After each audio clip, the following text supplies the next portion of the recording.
नमस्कार साथियों, कैसे आप लोग। उम्मीद करते हैं आप लोग बहुत बढ़िया होंगे, मस्त होंगे, स्वस्थ होंगे। फिर से हम आप सभी दोस्तों के सामने यहाँ पे आ गए हैं अपने इस संस्कृत के लेक्चर को लेकर। और मेरे फ्रेंड्स, इस संस्कृत कहने का मतलब क्लास 10th का जो संस्कृत है, जो स्टूडेंट्स बिहार बोर्ड 2024 में क्लास 10th का एग्जाम देने जा रहे हैं, स्पेशली उनके लिए है। और जो लाना चाहते हैं 450 प्लस मार्क्स यानी 450 प्लस मार्क्स यदि गेन करना चाहते हैं, तो भाई याद रखिएगा कि संस्कृत 100 मार्क्स का, हिंदी 100 मार्क्स का और मैथमेटिक्स 100 मार्क्स का, ये तीनों आपका 100 मार्क्स का यानी 100 मार्क्स का है।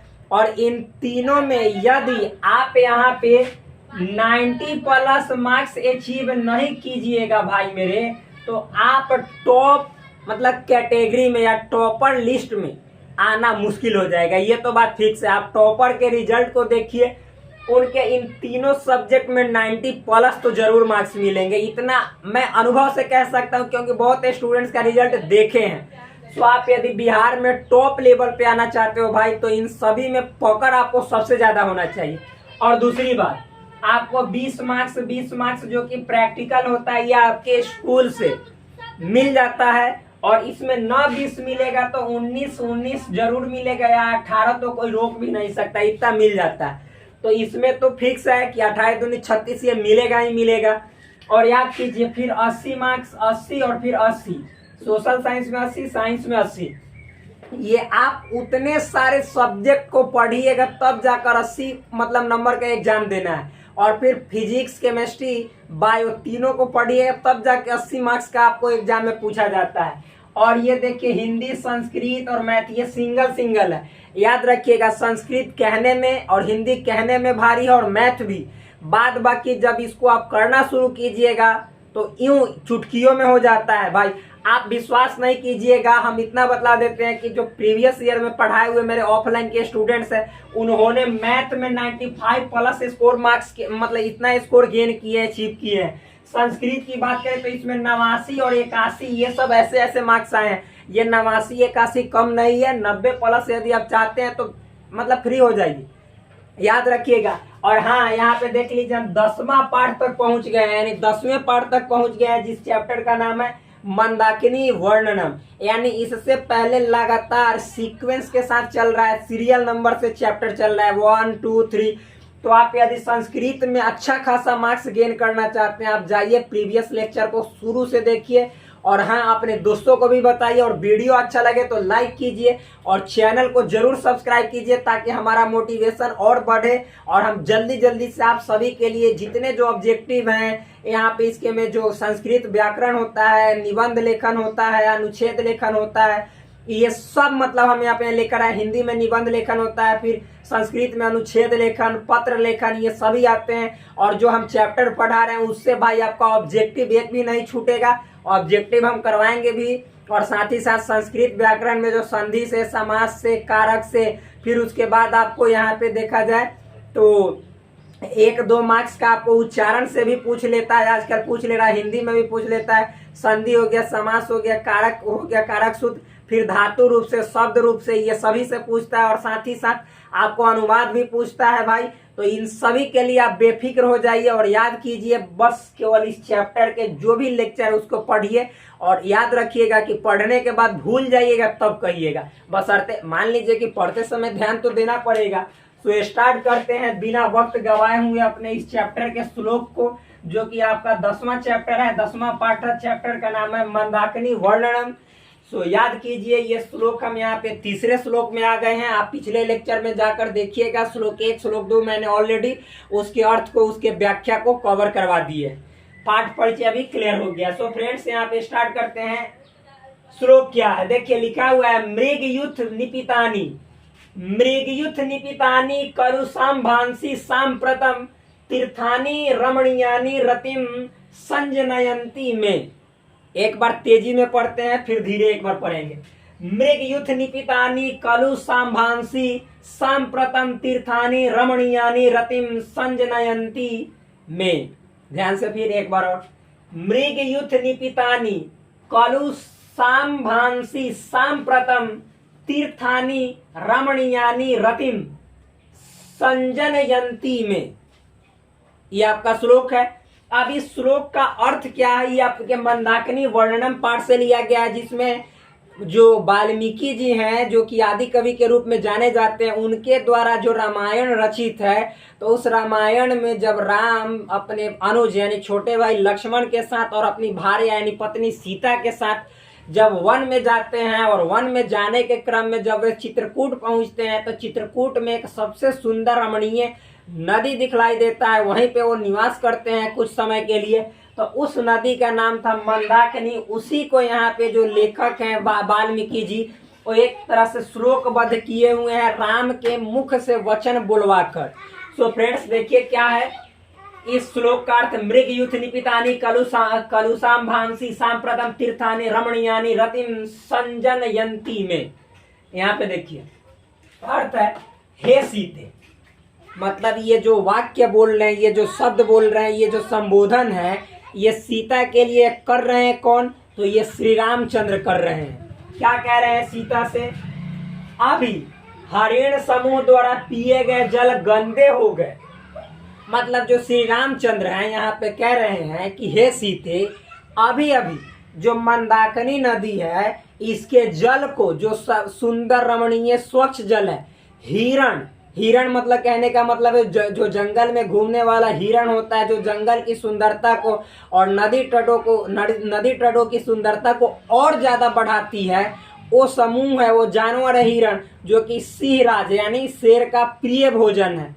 तो देखिए यहाँ पे कहा जा रहा है कि हे सीते, अभी हरिण समूह द्वारा पिए गए जल गंदे हो गए।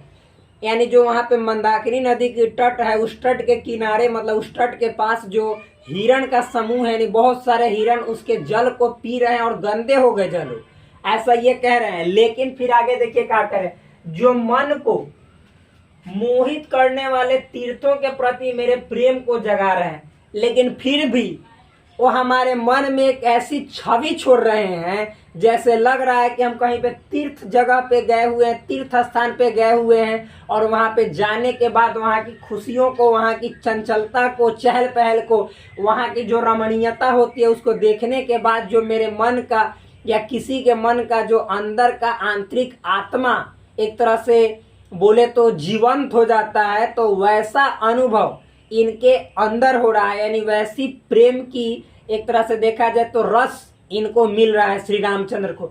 ये बात सीता से कह रहे हैं कि ये जो मृग हैं, हिरण हैं, जो पानी को यानी मंदाकिनी नदी के जल को पीकर गंदे कर रहे हैं, लेकिन इससे मेरे मन को एक तरह से वैसा प्रेम मिल रहा है मन के अंदर, जैसे लग रहा है कि कहीं पे तीर्थ स्थान पे हम गए हुए हैं, ऐसा बोल रहे हैं। यानी इसके एक तरह से देखा जाए तो मंदाकिनी नदी की शोभा को और ज्यादा बढ़ा रहे हैं ये अपने शब्दों के द्वारा, रमणीयता को और ज्यादा अच्छा कर रहे हैं।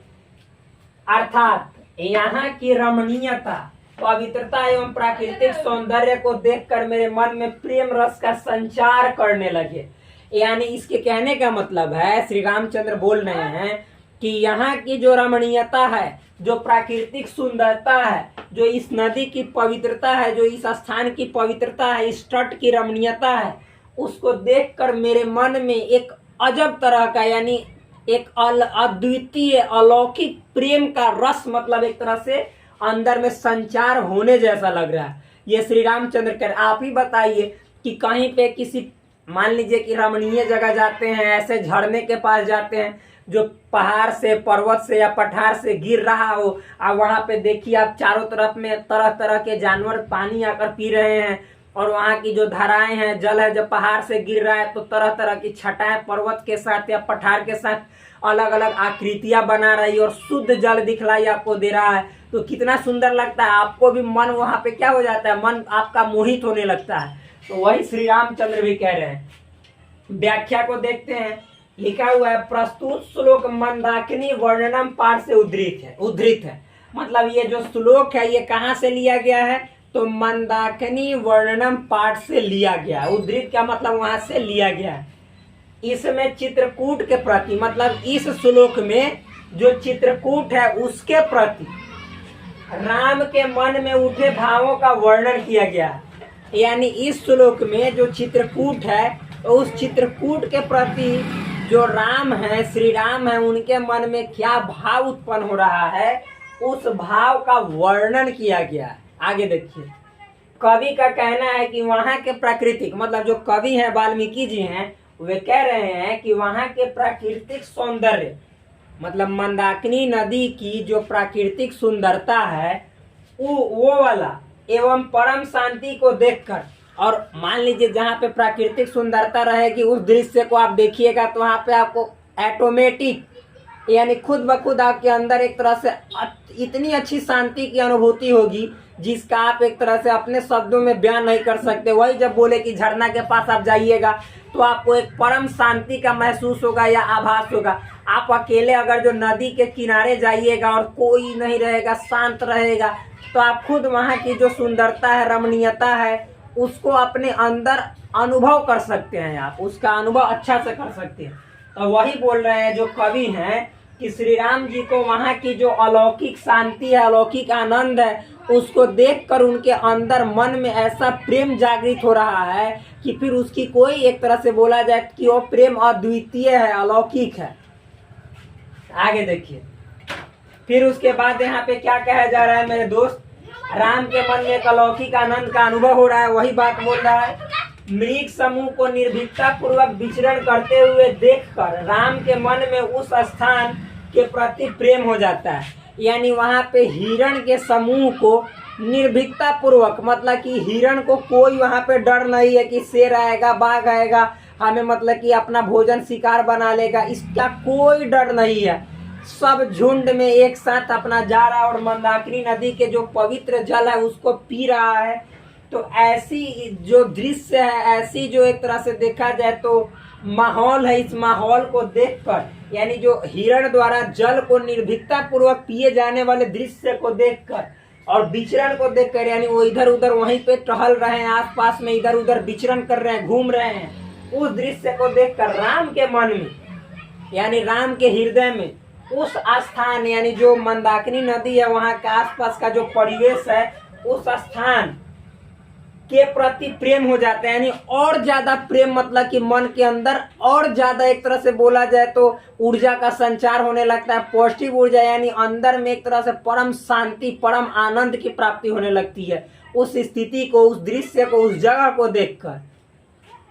आगे, अर्थात वहाँ के वातावरण से प्रभावित होकर राम अपना अनुभव सीता के समक्ष प्रकट करते हुए कहते हैं, मतलब उस जगह के जो, मतलब वहाँ की जो स्थिति, जो वहाँ का दृश्य है, जो रमणीयता है, जो सुंदरता है, यानी उस वातावरण को देखकर, उस सुंदर वातावरण को देखकर राम अपने अंदर ऐसी भाव को प्रकट करते हैं और उस भाव को सीता के सामने जाकर कहते हैं।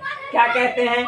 हे सीते, कहते हैं कि हे सीते, मृग समूह मतलब हिरण के समूह द्वारा पिए गए गंदे जल तथा मन को मोहित करने वाले रमणीय वातावरण महान तीर्थों के समान मन में प्रेम उत्पन्न कर रहे हैं। मतलब वो बोल रहे हैं कि जो हिरण समूह है, ये तो ऑलरेडी बतला दिए कि हिरण के समूह द्वारा जो इसके जल को पीकर गंदा कर दिया जा रहा है, और साथ ही साथ ये जो मतलब ऐसा जो दृश्य है, जो यहाँ का वातावरण है, ये बहुत ही सुंदर है, रमणीय है, जो कैसा प्रतीत हो रहा है, जो महान तीर्थों के समान। यानी ऐसा लग रहा है मेरे मन को कि हम कहीं पे एक अच्छे जगह, जो तीर्थ स्थान होता है, जहाँ पे जाने के बाद परम शांति की अनुभूति होती है और जो शरीर के अंदर जितने जो कष्ट हैं वो मानो मतलब क्षण भर के लिए पूरी तरह से दूर हो गए हों, ऐसा प्रतीत हो रहा है। यानी ऐसा मन के अंदर प्रेम का संचार हो रहा है।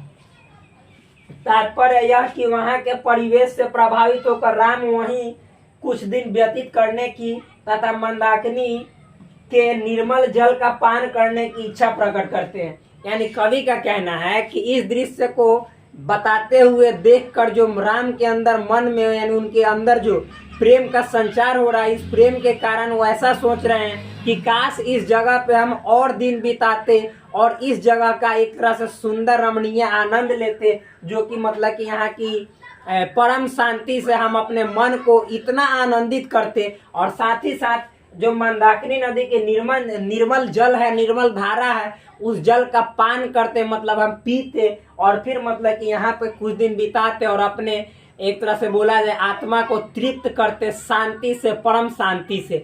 ऐसी भावना यहाँ पे सीता के सामने प्रकट कर रहे हैं। कौन? तो श्री रामचंद्र। तो मिलते हैं फ्रेंड्स नेक्स्ट वीडियो में, तब तक के लिए धन्यवाद, bye bye, take care, love you, please all subscribe this channel, like this video and also share with your friends. That's all friends, जय हिंद।